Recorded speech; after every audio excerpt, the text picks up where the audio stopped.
Hello all, I'm Sai and in today's video I'm bringing to you my most surprising reads of 2024. This is a part of the end of the year video series that I'm publishing. There is also a disappointed books list and we'll be having the best books of 2024 too. So in this book I'm going to talk about all the 10 books/series which totally surprised me in 2024. It's as if I went in with not that high expectations and I was totally swept off my foot. I have both non-fiction as well as fiction here, and if I have reviews for any of these books which I'm talking about in this video, all of them will be linked in the description. So without any further ado, let's get into the books right away. I'm going to move in the order in which I read the books, that is from Jan to December. So in that order, the first book here is a series finale and I binge read the series in January and it was quite a anticipated series for me which has been waiting on my review for quite a few years now. And the book is The Winter of the Witch by Katherine Arden, which is the third and final book inside the Winter Night trilogy. Now, the Winter Night trilogy is basically a fantasy story that happens kind of in medieval Russia, including a lot of depictions from the Eastern European folklore. It is super descriptive, and when you read the series, you will feel like you are in this totally cold landscape where it is quite difficult to survive itself. Especially when you are reading the first book inside the series, which is The Bear and the Nightingale. I'm sure that anyone who reads it will be able to feel the chills in their bones because it is that powerful a book. And as the series progresses on, the writing of the author as well as the story as a whole just gets better and better. And this finale for the series was totally outstanding if you ask me. I think I rated this one 4.5 or 5 stars because I did not expect this book to deliver what it did. I can also easily say that it felt like I was reading the Long Night episode from Game of Thrones Season 8, which is practically one of the best episodes from the series. Just with 3 books itself, the author was able to provide that kind of an impact with this book. So this was totally surprising for me. Next, we have a fantasy duology. And both of these books were totally surprising for me.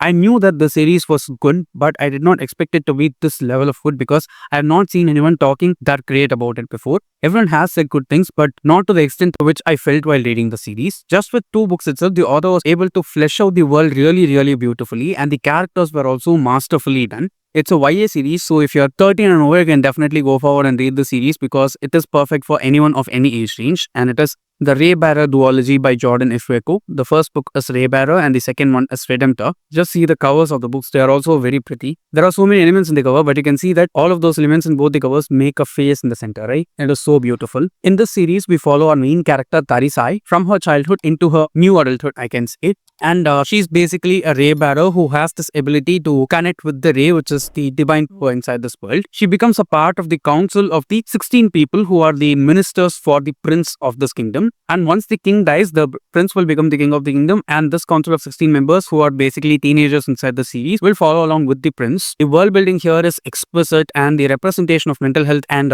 so many other things inside this was outstanding for me. I can easily say that I will go back and reread the series at some point in the future, and it's also one of the best things that I read in 2024. And that too, I think I read this way back in February itself, but I still remember many scenes from the series very vividly in my mind. So Raybearer and Redemptor were definitely 2 books which were utterly surprising for me. Next, we have an Indian self-help book. I knew that this book was popular, but only after reading this book, I was able to understand why it is so popular and how much of a treasure it is for us readers, especially in India. And it is Let's Talk Money by Monica Hallen. I loved this book so much and learned way too much from this. You can see the amount of tabs I put in here. I'm just sad that I did not go forward and make a dedicated video for this book because I did not have the time to do it back then when I read it. I think I read this in March again. It is quite a short book, but I suggest you to take your time and read it slowly because there's so much that you can learn from this book. I loved it to such an extent that I went forward and presented it to my brother for his birthday this year. I have not read the other 2 books published by the author after this one, but I definitely want to read them. So if you're someone who's getting started on with your personal finance journey, especially when you're in college or just getting started with your career, I'd say this will be a must read for you, especially if you're an Indian. Again, this is going to be one book which I'm going to go back and reread time and again because it has so many suggestions for me. That's why this also made a place in this list. Next, we have an adult contemporary romance book, and this was something which was not at all in my radar. I think I bought this book also because it was available at a very cheap deal. It was even 100 rupees or so when I bought it. And I have read another book by this author which I definitely loved, and it is Glitterland by Alexis Hall. I read Boyfriend Material by this author 3 years back in 2021.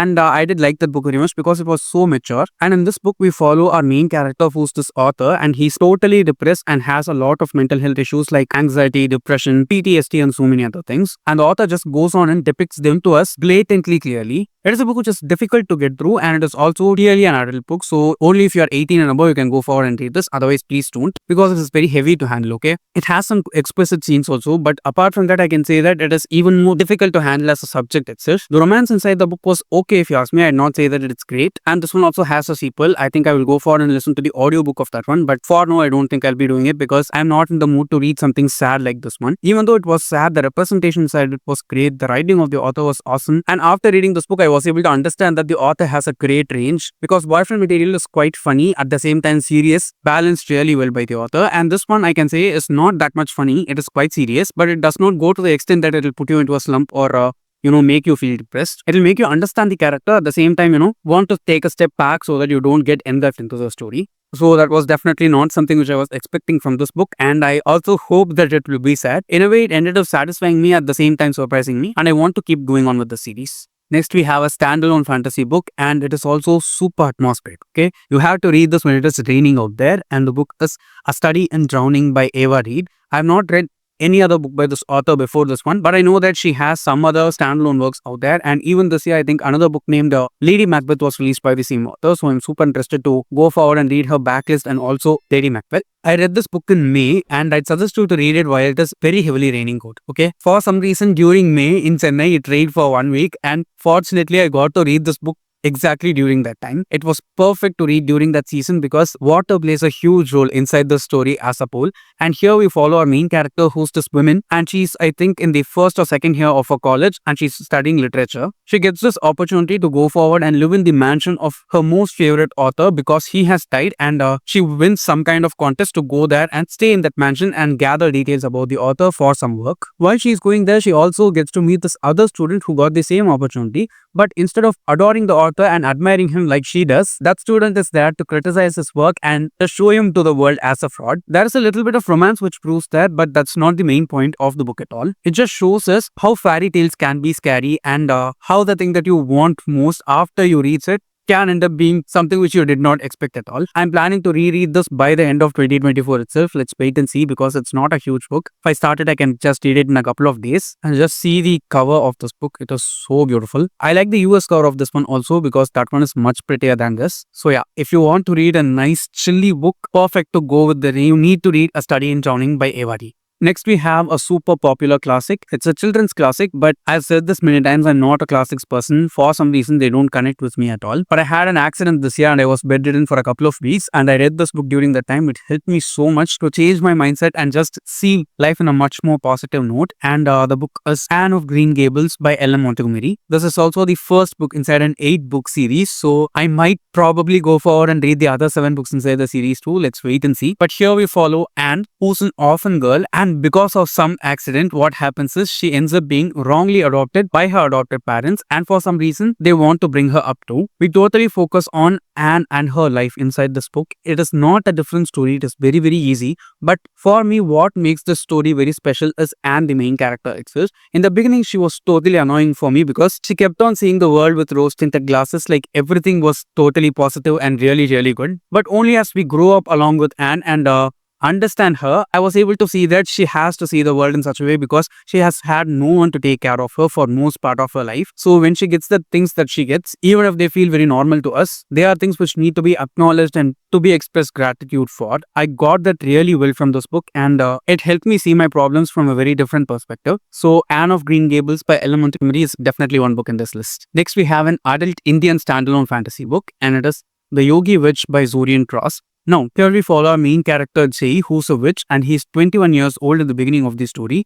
He's trying to do something in order to avenge his family. We don't know what happened, and the story is narrated to us in chunks, moving in between the past and present, and it takes quite a bit of time for us to understand what is happening. But it is also a straightforward story, okay? It is not confusing in any way. You can follow both the past as well as the present really well. Now, Jay is a yoga teacher by morning and he's a witch by night, and he's also gay, who's been brought up by his grandmother and 3 aunts. all of whom are white. So Jay is half white and half Indian, and he's been brought up by these 3 white women in Delhi, and all of them are Indian too because they are born in India. The wisdom that he gets from them, the knowledge that he gets from them, and the fact that he's the first male witch in his family after so many generations makes him quite special. I studied Reiki healing this year and I'm a Reiki master healer right now. So after learning all those and going and reading this book, I was able to see the depth of knowledge that the author has because he discusses everything here in a really proper way. Okay, he does not give anything the surface level at all. He goes deep and shows us the amount of knowledge that he has, and it is also done in the way of info dumping here and there. It was a 3.5-star book for me, but I was very fascinated after reading it. Even though it's not the best book that I read in 2024, I'll definitely read any other book that the author comes up with in the future. Again, just see the cover, it is very shiny.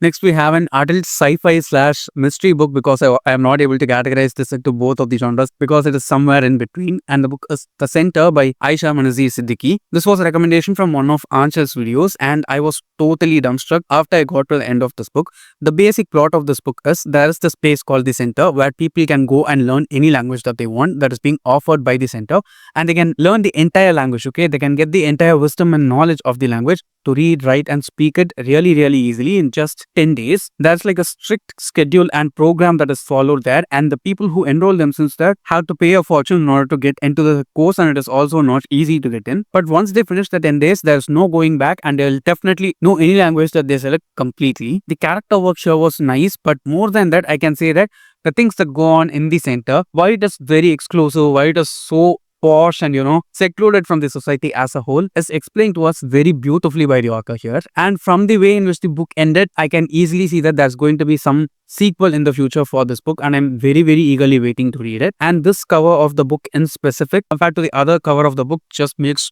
total sense once you finish reading it. It was a very bizarre reading experience, but also super surprising once I got to the end of reading it, so it definitely deserves a spot here. Next, we have another adult fantasy book, and it's also by J Maas. It is House of Sky and Breath by the author, which is the second book inside the Crescent City series. I binged through the first and second books in November, and it was such an experience reading this book, okay?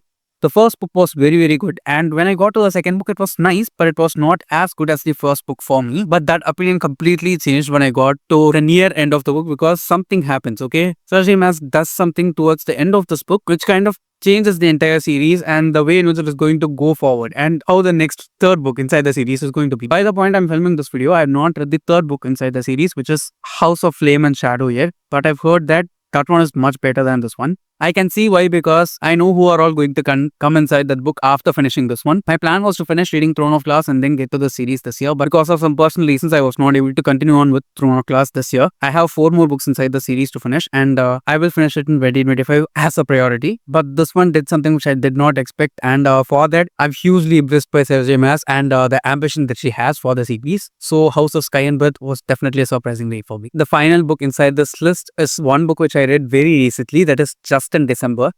And it's also a self-help book. It was my most anticipated release in terms of non-fiction for 2024, and it is The Wealth Money Cannot Buy by Robin Sharma. It was a 4-star read for me, but I can see that Robin Sharma is getting back to his old game of writing the books that inspire most people inside the world. After reading the 5 AM Club, I went forward and read the Everyday Hero Manifesto, which was a little bit disappointing for me because he chose a different style. He talked a lot about his life in that book. I'm not saying any of those things are bad, but they are not as good as his other books. And here he comes back to his old style. Okay, all the chapters inside this book, I think there are like literally hundreds of chapters here, but each and every one of them are very short. Any chapter is hardly more than 2 pages long. Okay, most of the chapters are just 2 pages long, and there are a few chapters here and there which go on for 3 or 4 pages. And that just makes the reading experience of this book much easier because you can read it in bites. He has divided the book into 8 parts, and that also makes the reading experience much more easy. I think I finished reading this huge book. You can see how big it is, right? I finished reading this whole thing in 1 week when I was working full time, which was very astonishing for me. And it was also such a light, easy and rememberable read. I'm so glad that Robin Sharma has come back to his old style of writing with this book. And just like any of his other books, this is like on another level of motivational and positive in its tone. So if you had any doubts of whether to read this or not, I definitely suggest you to go forward and read it because it is totally worth the wait and the time you'll spend reading it. So yes guys, those are my 10 most surprising reads of 2024, and I'm very sure that 2025 is going to be much better reading year for me because I have so many amazing books on my TBR which I'm so excited to read, both in fiction as well as non-fiction. And don't forget to leave your most surprising reads of 2024 in the comments below because I'd like to know what you read and also try to read them in the future if I'm interested. If you did enjoy watching today's video, don't forget to give it a thumbs up and share it with your friends. And if you want to get more content from me, do subscribe to the channel. Thanks for watching and have a great rest of your day.